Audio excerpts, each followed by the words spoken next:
اور اہل سنت کی نسلیں عقیدے سے ہاتھ دھو رہی ہیں، اس لیے کہ وہ اپنی اولاد کو علم پر نہیں لگاتے۔ اہل سنت ماں باپ ہیں، جدھر دیکھو اولاد عقیدہ چھوڑے جا رہی ہے۔ دوسرے عقیدے کے لوگوں کی اولاد اپنی راہ سے نہیں ہٹتے، وہ چھوٹی عمر میں بچوں پر علم کی محنت کرتے ہیں، پڑھاتے ہیں، عقیدہ سکھاتے ہیں، عمل سکھاتے ہیں۔ اہل سنت کے ہاں نہ علم پر محنت ہے، نہ عمل پر محنت ہے۔ خدا کا خوف ختم ہو گیا ہے، نہ علم پر محنت، نہ عمل پر محنت، نہ شریعت پر محنت، نہ طریقت پر محنت، نہ عقیدہ ہی کوئی بتاتا ہے۔ اگر اہل سنت والدین کی بچی کسی دوسرے عقیدے کے ہاں اس کی شادی ہو جائے، 6 مہینے لگیں گے، اس کا عقیدہ بدل جائے گا۔ 6 مہینے بھی میں نے میکسیمم کہا، اس طرح عقیدہ بدل جائے گا۔ اس لیے اس کی سرے سے بنیاد ہی کوئی نہیں، اس نے صرف یہ دیکھا ہے کہ ماں باپ 11ویں شریف کرتے تھے، بس اس کو یہ کسی نے بتایا نہیں کیوں کرتے ہیں، اس کی اصل کیا ہے۔ صرف دیکھا تھا کہ پیر آتے تھے اور وہ دم کرتے تھے، ہاتھ کے ہم چومتے تھے، بیعت کرتے تھے، پیسے لے کے چلے جاتے تھے، بس کسی نے بتایا نہیں کیا ہے۔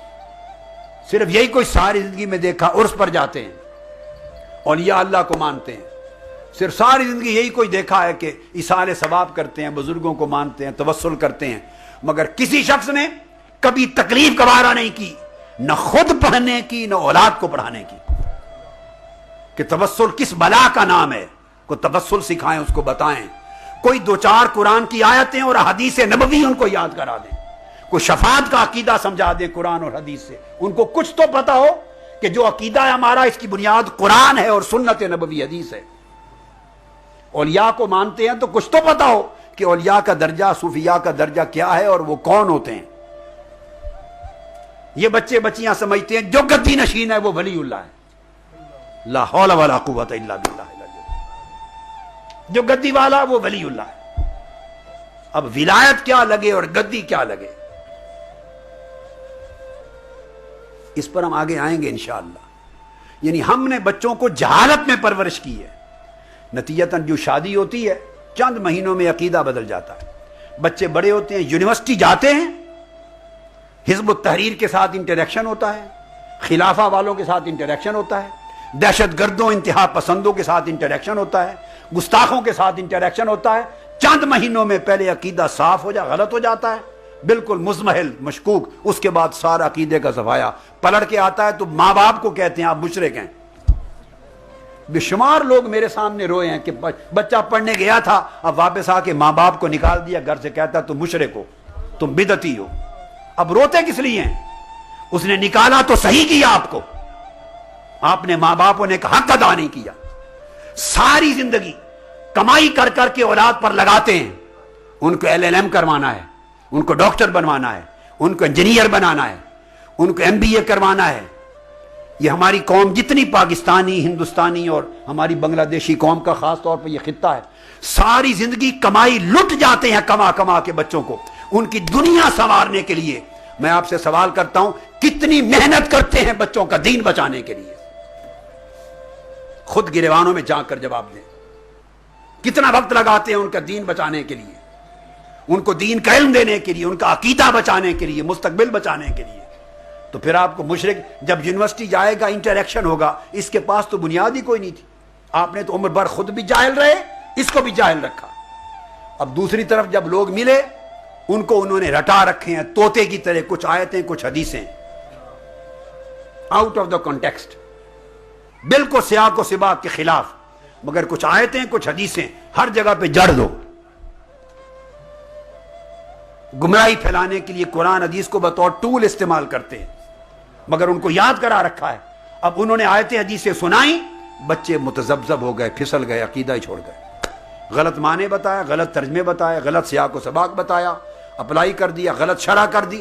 اس بچوں کو تو ABC کا ہی پتہ نہیں تھا، بچوں کو تو ABC کا ہی پتہ نہیں تھا۔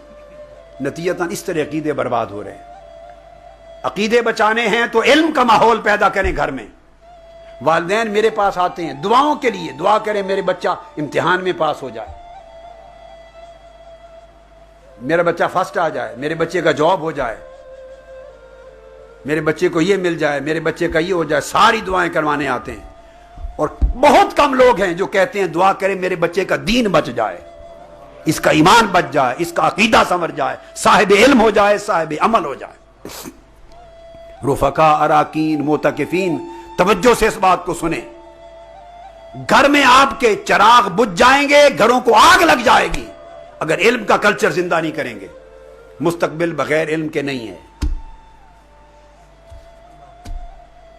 اس لیے ہم نے جب علم کے کلچر کو زندہ کرنے کی ایک تحریک بپا کی، کئی سالوں سے، 20-25 سالوں سے، اور شعور بیدار کرنے کی تحریک بپا کی، تو بڑے بڑے لوگ جبے اور کبے والے جو دین کے نام نہاد ٹھیکیدار بنے ہوئے ہیں، جنہوں نے دکانیں بنا رکھی ہیں مال کمانے کی دین کے نام پر، مگر ایک رتی کا نفع آقا کی امت کو نہیں دیا انہوں نے، سوائے فتوہ بازی کے، سوائے دنگا فساد کرنے کے، فتنہ فساد کرنے کے، شر کے۔ نہ علم دیا، نہ بنیادیں مضبوط کی، نہ عمل سکھایا، نہ اخلاق سکھایا۔ تو ہمارے خلاف تب سے ایک تحریک ہے، ہم اس چیز سے فکر مند نہیں ہیں۔ ایک دشمنی، مخالفت، فتوہ بازی کی موومنٹ ہر وقت لگی رہتی ہے، وہ صرف اس لیے کہ علم کی بات سننا گوارا نہیں کرتے، ایکسپوز ہوتے ہیں، ان کا کاروبار جاتا ہے۔ اگر شعور بیدار ہو جائے تو ان کا بزنس خراب ہوتا ہے۔ خدا کا خوف کریں، آپ کا بزنس عزیز ہے یا مصطفیٰ کا دین عزیز ہے؟ آپ کی دکانداری قیمتی چیز ہے یا عقیدہ صحیحہ قیمتی چیز ہے؟ دوسرے لوگ جیسے بھی محنت کرتے ہیں، میں ہمیشہ کہا کرتا ہوں کہ جن کے پاس سودا اچھا تھا، جن کا کیس درست تھا، ان کے وکیل بیکار ہو گئے، جن کا مقدمہ صحیح تھا ان کے وکیل بیکار ہو گئے، جن کا مقدمہ غلط تھا ان کے وکیل بڑے محنت کار ہو گئے۔ وہ محنت کے ذریعے غلط مقدمہ جیتے جا رہے ہیں، اور آپ بے علمی اور بے عملی کے ذریعے سچا مقدمہ ہارتے جا رہے ہیں۔